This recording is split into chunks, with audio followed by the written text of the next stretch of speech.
तो हेलो दोस्तों, कैसे आप लोग। आपका स्वागत है हमारे यूट्यूब चैनल लाइव क्लास 1.2 में। इस वीडियो में हम लोग देखने वाले हैं क्लास 10 की हिस्ट्री की चैप्टर नंबर जो 8 है, जो आपका लास्ट चैप्टर है, उसके जितने भी सेट क्वेश्चन आंसर है वो सारे क्वेश्चन आंसर को हम लोग इसी वीडियो में देखेंगे। तो वीडियो के अंत तक बने रहे, वीडियो को लाइक करें, चैनल को सब्सक्राइब करें और अपने दोस्तों में शेयर करना ना भूलें। इसमें जितने भी सेट क्वेश्चन आंसर है जो कि बिहार बोर्ड 2024 के लिए बहुत ज़्यादा VVI है, उसमें हम VVI लगा देंगे। तो उस क्वेश्चनों को आप लिखें और उसे याद कर लें, जिससे कि आपका बिहार बोर्ड में आपका बहुत अच्छा नंबर आ पाए, जिससे कि आपके परिवार और आप ही हमेशा हैप्पी रहे। तो आइए बिना टाइम गवाए आपका ये चैप्टर शुरू करते हैं। तो उससे पहले आप पहले वीडियो को लाइक कर दीजिए, क्योंकि बाद में आप तो भूल जाते हो। तो चलिए, इसका नाम है, जो हिस्ट्री का जो चैप्टर नंबर है वो है फ्रेश संस्कृति एवं राष्ट्रवाद। क्या चैप्टर का नाम क्या है? फ्रेश संस्कृति एवं राष्ट्रवाद। इसका जो पहला क्वेश्चन है वो पहला क्वेश्चन क्या है? भारत में मुद्रण के आरंभिक इतिहास पर एक टिप्पणी लिखें। ये देखिए आपका VVI क्वेश्चन है। इसमें आपका जो पहला क्वेश्चन है वो VVI आ गया। तो इसका आंसर के देखिए क्या आ जाएगा। इसका आंसर हो जाएगा, भारत में छपाई का इतिहास पुर्तगालियों के आगमन के साथ आरंभ होता है। 116 1116वीं सदी के मध्य में गोवा में पुर्तगाली धर्म प्रचारकों जेसुइटों ने पहली बार छापाखाना लगाया। छापाखाना मतलब क्या होता है? छापना, किसी चीज़ को छापना। किताबों क्या करता है? छापना। तो अभी जो हम किताब ये आपका लिखा हुआ है, लेकिन बहुत सारे बुक क्या आता है वो आपका छापा वो मिलता है मशीनों से, वो कहते हैं छापाखाना। ठीक है, लगाया। उन लोगों ने स्थानीय लोगों से कोंकणी भाषा सीखकर उनमें अनेक पुस्तकें छापी। 16वीं शताब्दी ही कैथोलिक पादरियों ने तमिल भाषा में पहली पुस्तक को चीन में प्रकाशित किया। इस समय से भारत में पुस्तकों की छपाई ने गति पकड़ी। 1674 तक कोंकणी और कन्नड़ में लगभग 50 पुस्तकों का प्रकाशन हो चुका था।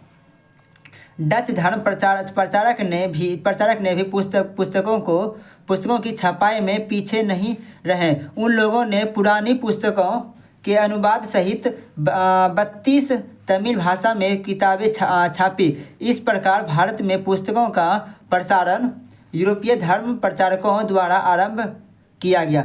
उसके बाद क्वेश्चन नंबर 2 है, क्या है?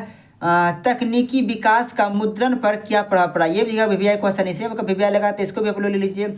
इसमें क्या है? जैसे जैसे छपाई का प्रसार होता गया, वैसे वैसे छापाखाना में भी निरंतर सुधार किए गए, ताकि कम श्रम लागत और समय में अधिक से अधिक छपाई की जगह जा सके। 18वीं शताब्दी के अंतिम चरण तक धातु के बने छापाखाने काम करने लगे। 19वीं 20वीं सदी में छापाखाना में और अधिक तकनीकी सुधार किए गए। 19वीं शताब्दी में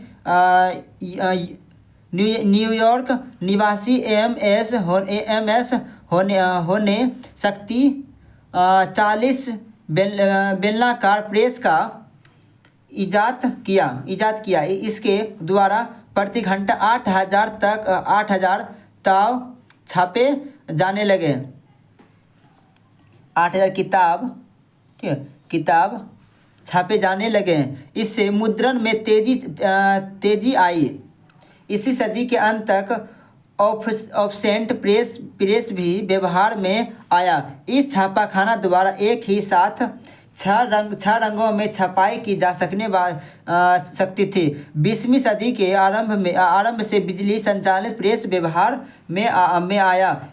इसने छपाई को और गति प्रदान किया। ये भी दिखा क्वेश्चन समझ आ गया। देखिए बहुत सिंपल में लिखा हुआ है। ठीक है, क्वेश्चन नंबर 3 का क्वेश्चन देखिए 3 क्या है? क्वेश्चन नंबर 3 है, क्वेश्चन हम लोग आइए 3 को देखते हैं। क्वेश्चन नंबर 3 में आपको बोला क्या है? गुटेनबर्ग ने मुद्रण का विकास कैसे किया? ये भी लिखा VVI क्वेश्चन है। इसका देखिए आंसर क्या होगा। इसका आंसर आपको हो जाएगा, यूरोप में छापाखाना के आविष्कार का श्रेय सर्वप्रथम जर्मनी के योहान गुटेनबर्ग को है, जिसने 1448 ईस्वी में छापाखाना का आविष्कार किया। जैतून पेशने की मशीन को आधार बनाकर उसने प्रिंटिंग प्रेस का विकास किया। इस छपाई मशीन में पेंच की सहायता से लंबा हैंडल लगाया गया। पेंच को घुमाकर प्लांटेन की गोले कागज पर दबाया जाता था। सांचे का उपयोग कर अक्षरों की धातु की आकृति को ढाला गया। इन टाइपों को घुमाने या मूव करने की व्यवस्था की गई। उसके बाद क्वेश्चन नंबर 4 है। क्वेश्चन नंबर 4 में है भारतीय प्रेस की किन्हीं 3 विशेषता का वर्णन करें। ये दिखा आपको वीवीआई क्वेश्चन, इसमें आपका वीवीआई लगाते हैं।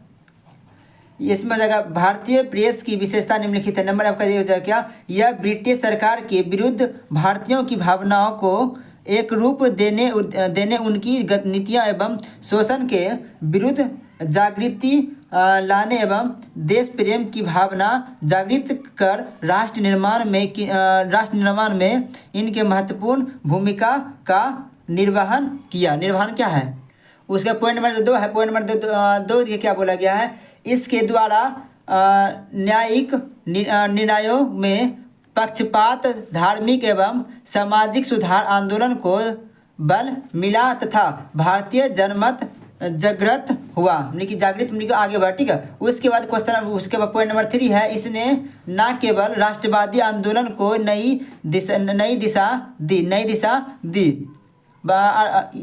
यपूति अर्थात हो जाएगा तथा भारत में शिक्षा को प्रोत्साहन, आर्थिक विकास एवं औद्योगिकरण तथा श्रम आंदोलन को भी प्रोत्साहित करने का कार्य किया। उसके बाद पॉइंट नंबर आपका देखिए 5 है। पॉइंट नंबर 5 में क्या है, भारत में पांडुलिपि कैसे बनाई गई। ये भी आपका देखिए वीवीआई क्वेश्चन है, इसमें भी आप इसको भी आप लोग ले लीजिए। इसमें क्या है, इसका हो जाएगा प्राचीन काल में भारत में धातु पत्थर पर अभिलेख अभिलेख क्या होता है, पत्थर पे लिखने की क्रिया को अभिलेख कहते हैं। पत्थर लिखने की क्रिया कहता है अभिलेख कहते हैं। अभिलेख उत्कीर्ण करने में अतिरिक्त भोजपत्र एवं तार के पत्तों पर तथा बाद में हाथ से बने कागज का व्यवहार भी लेखन सामग्री के रूप में किया। इसने हस्तलिपि के हाथ से लिखना, पांडुलिपि तैयार की गई। संस्कृत, पाली, प्राकृतिक क्षेत्रीय भाषा, अरबी तथा फारसी में ऐसी असंख्य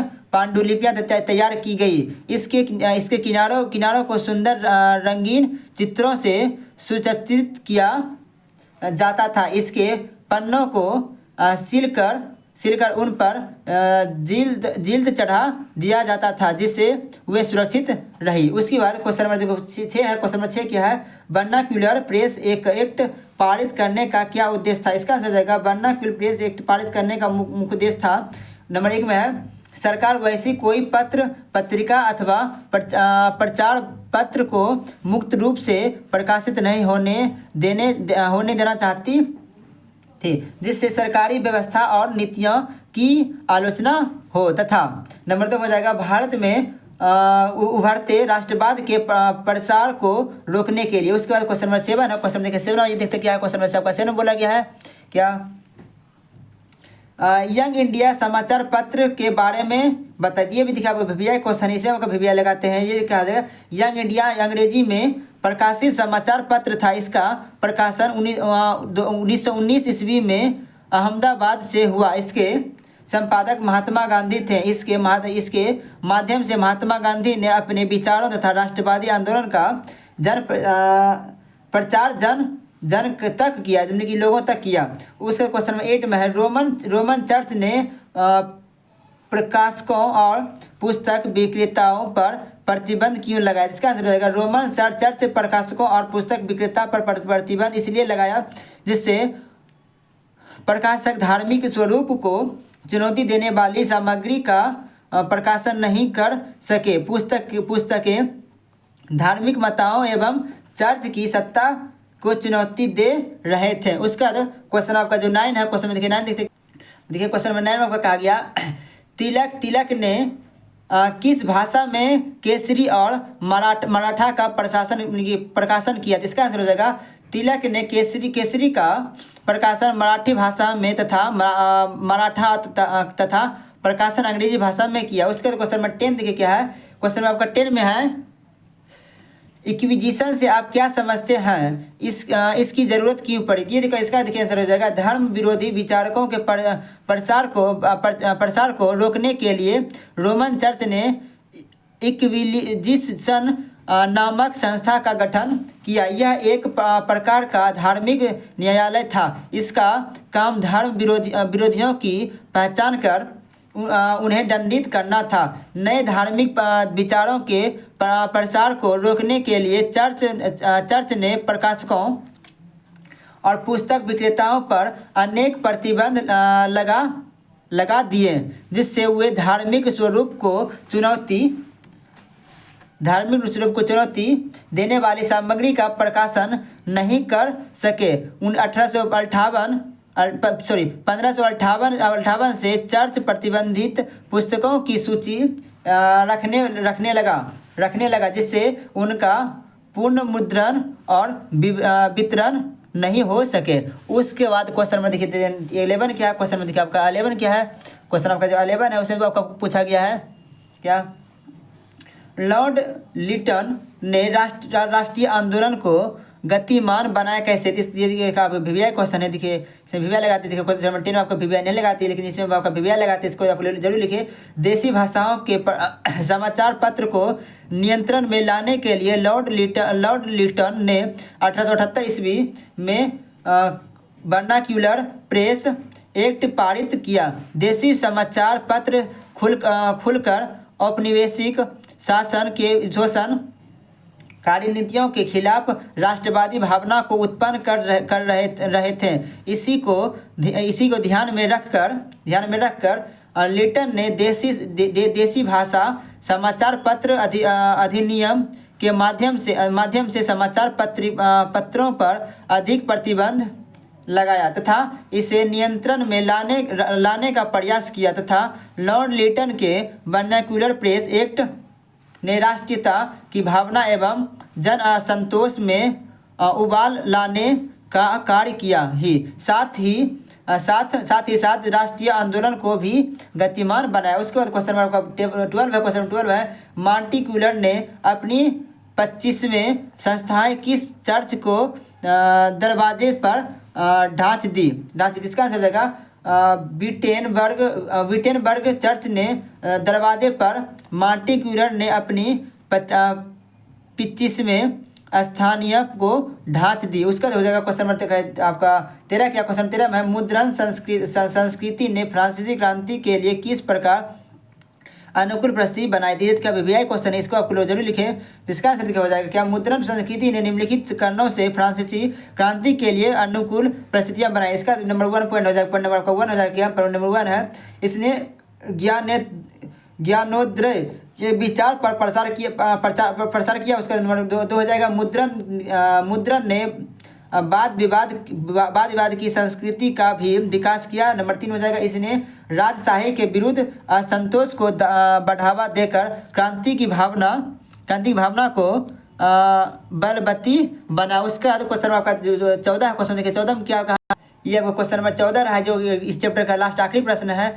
इसमें मार्टिन लूथर कौन था? अपने धार्मिक विचारों का प्रचार करने के लिए उसने मुद्रण सामग्री का व्यवहार कैसे किया? इसलिए का वीवीआई क्वेश्चन है और ये आपका इस चैप्टर का लास्ट का आखिरी प्रश्न है और हिस्ट्री का भी लास्ट आखिरी प्रश्न है जो कि वीवीआई इसका देखिए आंसर किया जाएगा। मार्टिन लूथर जर्मनी का एक धर्म सुधारक था। वह रोमन कैथोलिक चर्च में व्याप्त कुरीनीतियों का विरोधी था। उसे धर्म सुधार आंदोलन का अग्रदूत कहा जाता है। अपने विचारों के लिए उसने मुद्रण का सहारा लिया। उसका मानना था कि मुद्रण ईश्वर की दी हुई महानतम देन है, सबसे बड़ा तोहफा। और 1517 में उसने 50वें संस्था लिखकर अपनी एक प्रति ब्रिटेन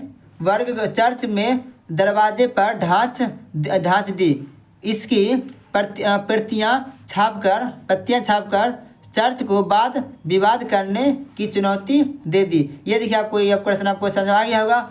और ये आपका लास्ट आखिरी प्रश्न था हिस्ट्री का। उसके अब जो आपका क्लास शुरू होगा वो आपका शुरू होगा वो पॉलिटिकल साइंस। कौन सा का? पॉलिटिकल साइंस, ठीक है, जिसमें कि हम सत्ता की साझेदारी के बारे में समझेंगे, लोकतंत्र के बारे में समझेंगे, धार्मिक निश्चय के बारे में समझेंगे, उसके बारे में हम लोग समझेंगे। तो आई होप कि आपको ये वीडियो से अच्छा लगा होगा। वीडियो आपको अच्छा लगा तो वीडियो को लाइक करें, चैनल सब्सक्राइब करें एवं अपने दोस्तों में शेयर करना ना भूलें। मिलते हैं फिर नेक्स्ट वीडियो में, तब तक के लिए धन्यवाद। जय हिंद, जय भारत।